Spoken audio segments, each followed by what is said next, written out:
তা আমি একদমই বিশ্বাস করতে পারছিলাম না। তিনি বললেন দরজা নাকি শুধু চাপানো অবস্থায় ছিল, আর আমি নাকি ড্রয়িং রুমের ফ্লোরে অচেতন অবস্থায় পড়েছিলাম।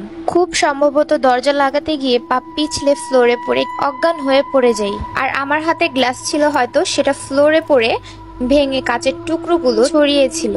তবে আমার তখনও স্পষ্ট মনে আছে যে আমি মেন দরজা খুব ভালোভাবে লাগিয়ে দিয়েছিলাম, সেই সাথে আমার রুমের দরজাটাও। তাহলে মেন দরজাটা কিভাবে খোলা থাকবে, আর আমি বা আমার রুমের বাইরে এলাম কিভাবে?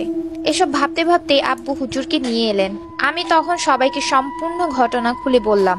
সব শুনে হুজুর বললেন, বেশ কয়েক বছর আগে এখানে একটি পরিত্যক্ত পুকুর ছিল। প্রায় 5 বছর আগে এই বাড়ির মালিক এই জায়গা কিনে এইখানে বাড়ি তৈরি করেন। তখন থেকেই এই অদ্ভুত ঘটনা ঘটতে থাকে তাদের সাথেও। বেশ কয়েকদিন এভাবে চলার পর তারা একজন হুজুরকে ডেকে 3 বছরের জন্য এই বাড়িটাকে বন্ধ করেন। তবে বাড়ি বন্ধের 2.5 বছরের মাথায় তার ছোট ছেলেটি অদ্ভুতভাবে মারা যায়। এরপর তারা সেই হুজুরকে ডেকে আনলে তিনি বলেন যে এইখানে আগে খারাপ জিনেরা থাকতো, এখানে বাড়ি করায় ওরা ক্ষিপ্ত হয়ে আছে, আর বাড়ি বন্ধ করায় তারা রাগান্বিত হয়ে আপনার ছোট ছেলেকে মেরে ফেলেছে।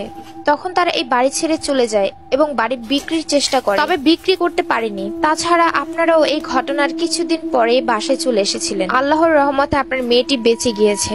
এসব বলে তিনি আমাকে কোরআনের কিছু আয়াত পড়ে রুকাইয়া করে দিলেন আর পানি পড়া দিলেন। সেই সাথে আমার আম্মু আব্বুকে বললেন খুব দ্রুত একটি নতুন বাসা দেখতে আর এখান থেকে চলে যেতে। এরপর প্রায় 2 দিনের মাথায় আমরা নতুন বাসা দেখে ওখান থেকে চলে আসি। তবে আসার দিন শেষবারের মতো আমি আমার রুমটা দেখতে একটু ভেতরে গিয়েছিলাম, আম্মু আব্বুকে বাইরে দাঁড় করিয়ে রেখে। ভিতরে গিয়ে কিছু দেখতে পেলাম না। তবে যখনই মেন দরজার সামনে এসে বাসা থেকে বের হতে যাব, ঠিক তখনই একটা শব্দে আমার রুমের দরজাটা বন্ধ হয়ে গেল। আম্মু আব্বু সেই শব্দটা শুনতে পেয়ে দৌড়ে আমার কাছে আসতেই আমি আমার রুমের দিকে ইশারা করলাম। তারাও দেখতে পেল রুমের দরজাটি আটকে আছে, অথচ মেইন দরজা বাদে ভিতরে প্রত্যেকটি দরজা ছিল খোলা অবস্থায়। এরপর আমরা সেখান থেকে দ্রুত বের হয়ে আমাদের নতুন বাসায় চলে আসি। এরপর আর কোনো সমস্যা হয়নি আমার, আলহামদুলিল্লাহ। তবে সেই রাতের ঘটনাটা মনে পড়লে আমার এখনো গা শিউরে ওঠে।